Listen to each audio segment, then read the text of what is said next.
Olá, sejam mais uma vez bem-vindas, bem-vindos e bem-vindes ao nosso canal Aliteração.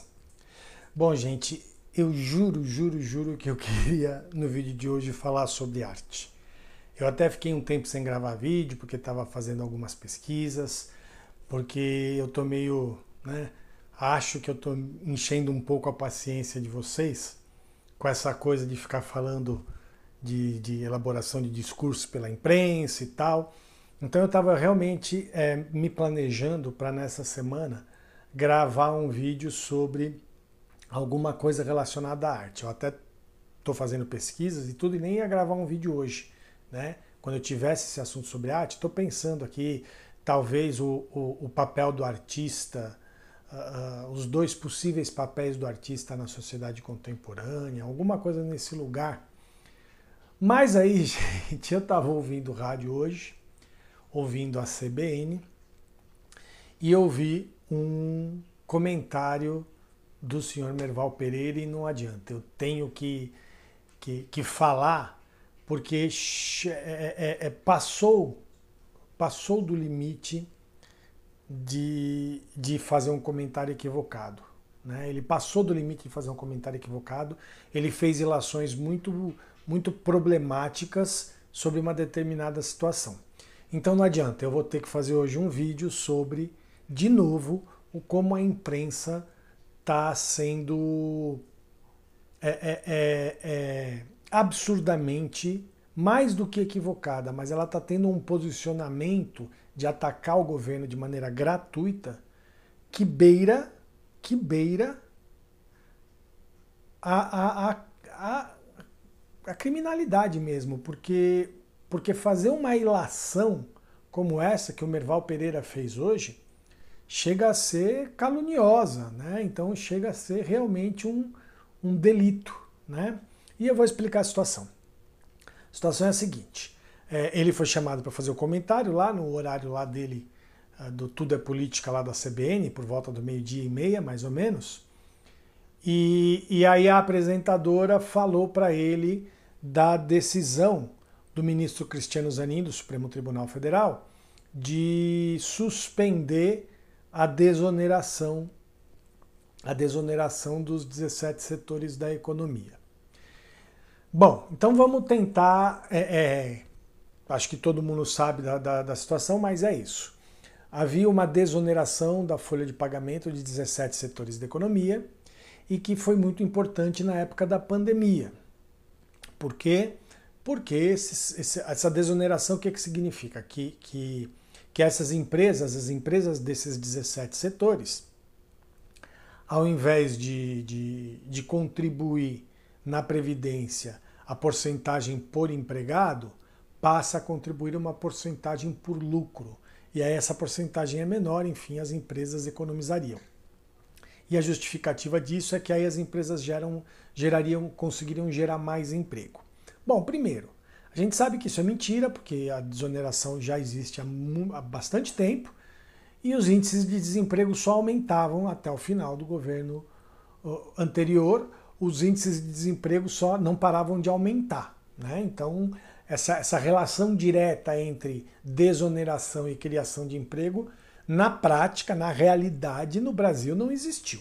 Pode ser que em teoria e tal, mas na prática, no Brasil, não aconteceu. E aí o que acontece? Se você mantém essa desoneração ia até dezembro do ano passado.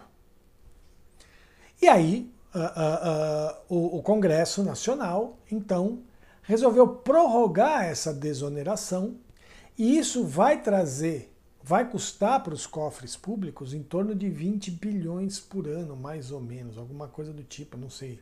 Não lembro se os números são exatamente isso, mas vai custar alguns bilhões de reais para os cofres públicos. E aí você compromete a busca do equilíbrio fiscal. E aí para o Congresso é muito fácil, né? Porque não é ele que tem que dar conta do equilíbrio fiscal. Quem tem que dar conta do equilíbrio fiscal é o Executivo. E aí o que a Advocacia Geral da União fez?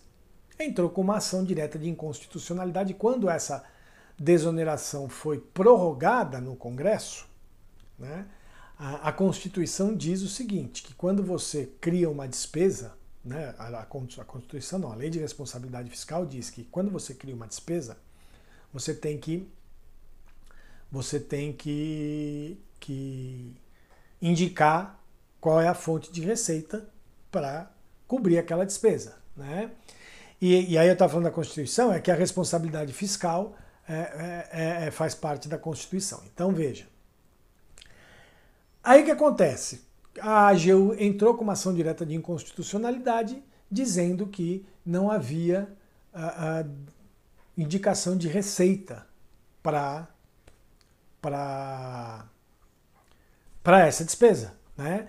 Então, só para a gente detalhar bem, quer dizer, isso foi prorrogado pelo Congresso, o presidente Lula vetou a prorrogação e o Congresso derrubou o veto. O presidente Lula vetou a prorrogação, dizendo justamente que não tinha de onde indicar a receita, e o Congresso derrubou, a Frida já começou a latir, e o Congresso derrubou o veto presidencial.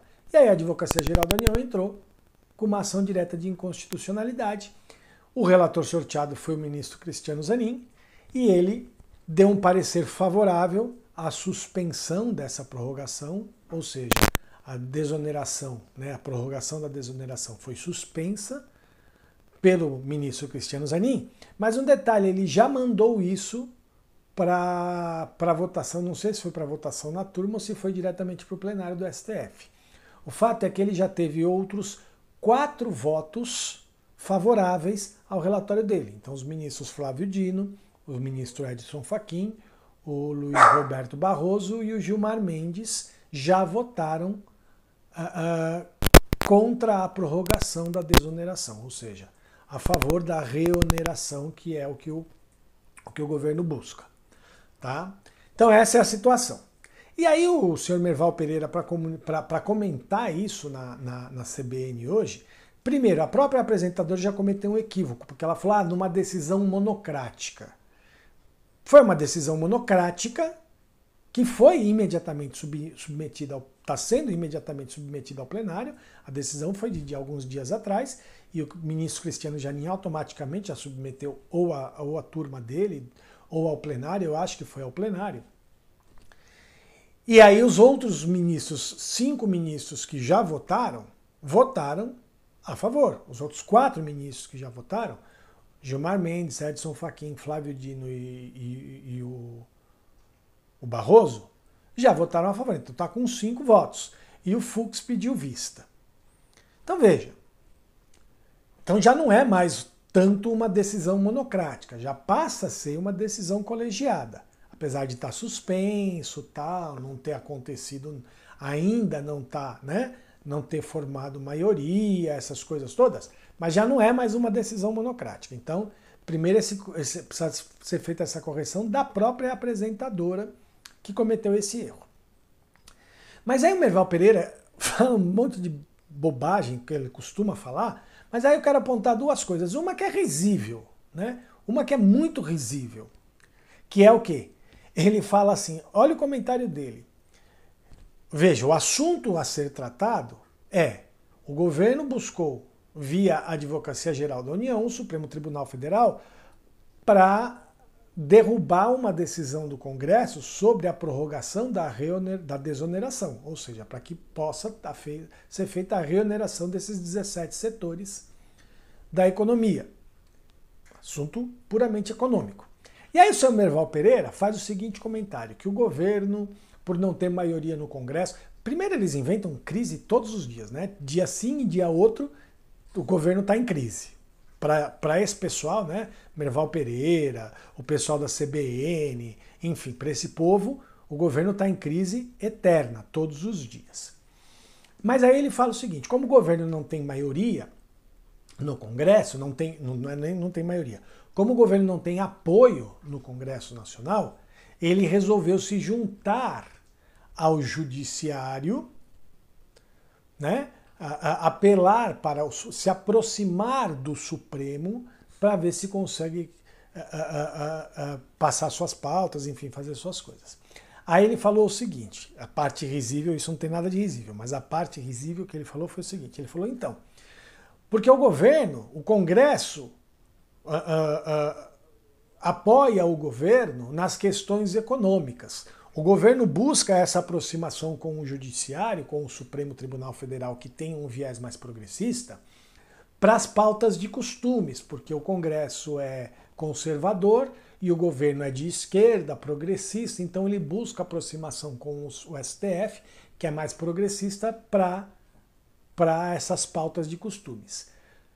E ele fala isso num comentário que ele está fazendo sobre uma situação em que o governo buscou o STF para a pauta econômica. Quer dizer, ele não sabe nem do que ele está falando. Ele faz um comentário que não tem, que é totalmente o oposto da própria situação que ele está comentando. Tamanha é a sanha desse senhor de alguma forma criar crise, de alguma forma atacar o governo. Só que aí isso é patético, né? Porque ele está assinando um atestado de que não sabe do que está falando. Uma vez que ele está comentando uma situação em que o governo justamente recorreu ao STF por uma questão da pauta econômica e não da pauta de costumes. Então isso já mostra o grau de equívoco desse senhor Merval Pereira nos seus comentários. Mas aí vem a parte grave. Quando ele fala dessa aproximação do governo com o judiciário, primeiro, é muito coincidência isso, né? Porque na semana passada, aquele deputado bolsonarista Gustavo Gayer fez uma acusação muito séria, dizendo, usou até palavras de baixo calão, porque isso é típico dos bolsonaristas, sobre um conluio do governo com o STF. Né, essa situação do Gustavo Gayer. Aí vem o seu Merval Pereira e fala isso, que o governo se aproxima do STF porque não tem, como se o governo estivesse num conluio com o STF para enfraquecer o legislativo, contra o legislativo. E aí ele faz uma relação muito problemática, porque ele fala o seguinte, o ministro Cristiano Zanin foi o primeiro a votar, ele que foi indicado pelo Lula. Bom, ele foi o primeiro a votar porque ele é o relator do caso. Então, se o senhor Merval Pereira não conhece como é que funcionam as questões no judiciário, ele é o relator do caso, ele tem que ser o primeiro a votar. Né? E o Merval Pereira sabe disso, é que ele faz essa ilação para poder criar um mínimo de veracidade para o raciocínio dele. Né? Então, o ministro Cristiano Zanin foi o primeiro a votar porque era o relator. Aí ele coloca o Flávio Dino, que também foi indicado pelo Lula, o Cristiano Zanin, que foi indicado pelo Lula, sendo que ele passa muito rapidamente, e os outros, o Fachin, o Barroso, o Gilmar Mendes, porque ele quis dar a entender que, pelo fato do ministro Cristiano Zanin e pelo fato do ministro Flávio Dino terem sido indicados pelo presidente Lula, eles estão fazendo parte de um conluio com o presidente Lula. Quer dizer, o Merval Pereira está atribuindo um crime ao Poder Executivo e ao Poder Judiciário. Porque se há um conluio, da maneira como ele deu a entender, obviamente ele não falou diretamente, mas ele deu a entender, então, cadê? Né? É aquela velha história, cadê a prova daquilo que você está falando? Da onde você tirou isso que você está falando? Tirou da sua cabeça oca, né? Porque é daí que ele tira. Ou tirou da boca do chefe que manda e você obedece, porque você manda, você obedece a ordem do chefinho. Então é isso. É só daí que pode ter tirado. Então, você atribui um crime ao Poder Executivo do país, ao Poder Judiciário do país, você insinua um conluio, né? Não diz direito que é uma ação direta de inconstitucionalidade, em nenhum momento eles apontam que, na verdade, essa desoneração da folha de pagamento, que é uma coisa que não mostrou eficácia nenhuma, Ela já deveria ter acabado. Ela foi feita por conta da pandemia, emergencial, e acabou. Não tem. Por que 17 setores? Ah, são os setores que mais empregam. Os setores que mais empregam continuam empregando. O que faz gerar emprego é uma economia forte. E se cobra tanto equilíbrio fiscal do executivo, do governo, e o que o legislativo fez? Dane-se, eu não preciso me preocupar com o equilíbrio fiscal, eu vou criar despesa. Por que os congressistas, então, não falaram lá, ao manter a desoneração, né, ao quererem prorrogar a desoneração, por que os congressistas não colocaram lá, retira esse dinheiro das emendas parlamentares? Diminuir dinheiro das emendas parlamentares eles não querem. Eles não querem. E aí como é que o governo vai conseguir equilíbrio fiscal? Se o legislativo cria despesa para o governo pagar. E o governo foi atrás, fez o que manda a lei. Entrou com uma ação direta de inconstitucionalidade, que o STF poderia julgar improcedente. O ministro relator, Cristiano Zanin, julgou procedente a ação direta de inconstitucionalidade, suspendeu a prorrogação da desoneração e fez o que tinha que fazer. Tá todo mundo seguindo o rito. Foi lá e botou para votar no colegiado. E o colegiado está em peso acompanhando. O colegiado está em peso acompanhando o ministro relator. Então não tem nada de ilegalidade, não tem nada de conluio, como o senhor Merval Pereira quis indicar. Então eu fiquei tão abismado com esse comentário dele, com essa coisa mesquinha, com essa coisa canalha mesmo, de querer ficar atribuindo crimes ao governo o tempo todo, né? E é engraçado, de novo, essa imprensa que apanhava dia sim, outro também, do antigo governo, do Bolsonaro, e não falava absolutamente nada para todos os absurdos que o Bolsonaro fez e falou. Né? Essa mesma imprensa. Aí vocês podem perguntar, então por que você continua ouvindo rádio? Porque infelizmente é isso, só tem isso na imprensa. Né? Eu tenho que, ou eu ouço essas rádios, ou eu... E além disso, eu preciso de material para de vez em quando vir aqui criticar, né? Mas é isso, gente. É tão absurdo esse comentário do Merval Pereira que eu não podia deixar passar em branco. E eu resolvi gravar esse vídeo, tá bom? Mas eu prometo que logo vai vir um vídeo sobre arte. Provavelmente alguma coisa ligada à arte política, mas enfim. Talvez essa coisa do papel, dos dois possíveis papéis do artista na sociedade contemporânea. Tá bom? É isso, eu queria saber o que cada uma de vocês e o que cada um de vocês acha. Bota aí nos comentários, curtam o vídeo, compartilhem, se inscrevam no canal se vocês ainda não se inscreveram. Se já se inscreveram, chame as pessoas para se inscreverem no canal. A gente está precisando aumentar cada vez mais o nosso número de inscritos, tá bom? Visite o blog A Literação. Enfim, leia a revista Fluxos, siga nossas redes sociais, o X, o Instagram, o Facebook, o TikTok, enfim, o Spotify. A gente está em todos esses lugares. E visitem o site da Editora Literação, comprem nossos livros, que são livros muito bacanas, e logo, logo nós teremos novidades a respeito do Instituto A Literação, que é aquele espaço de cursos e eventos que a gente vai inaugurar nos próximos dias. Aí a gente já está abrindo esse espaço com novidades para vocês, tá bom? Valeu, gente, até o próximo vídeo. Tchau, tchau.